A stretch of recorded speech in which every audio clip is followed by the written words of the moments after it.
tidak bisa, tidak bisa. Ini saya sama Nyewa. Zat nitrogen dan hidrogen di permukaan air laut dipengaruhi oleh beberapa faktor kimia dan fisika. Nah, faktor itu antara lain konsentrasi zat terlarut, suhu, tekanan, dan pergerakan angin.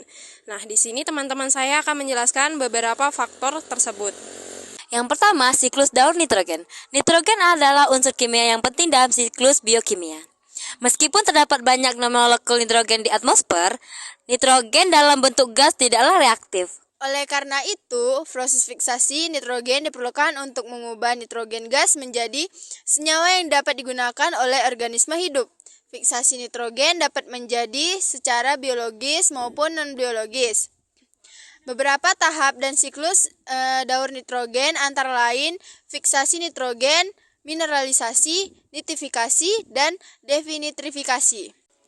Fiksasi nitrogen adalah konversi gas nitrogen menjadi senyawa nitrogen yang dapat dibutuhkan oleh organisme hidup.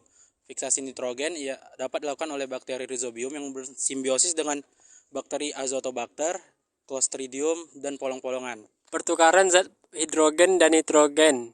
Pertukaran zat hidrogen dan nitrogen pada permukaan air laut dapat melalui beberapa proses seperti fiksasi nitrogen oleh bakteri laut, nitrifikasi, proses oksidasi amonia menjadi nitrit dan nitrat, dan denitrifikasi, proses pengurangan nitrat menjadi nitrogen gas.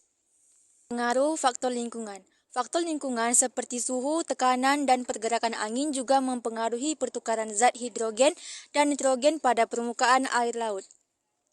Suhu yang rendah dapat mempengaruhi kelarutan nitrogen dalam air, sedangkan pergerakan angin dapat mempengaruhi laju pertukaran zat antara atmosfer dan permukaan air laut. tunggu. Kiu, cukurukuk. Bruh.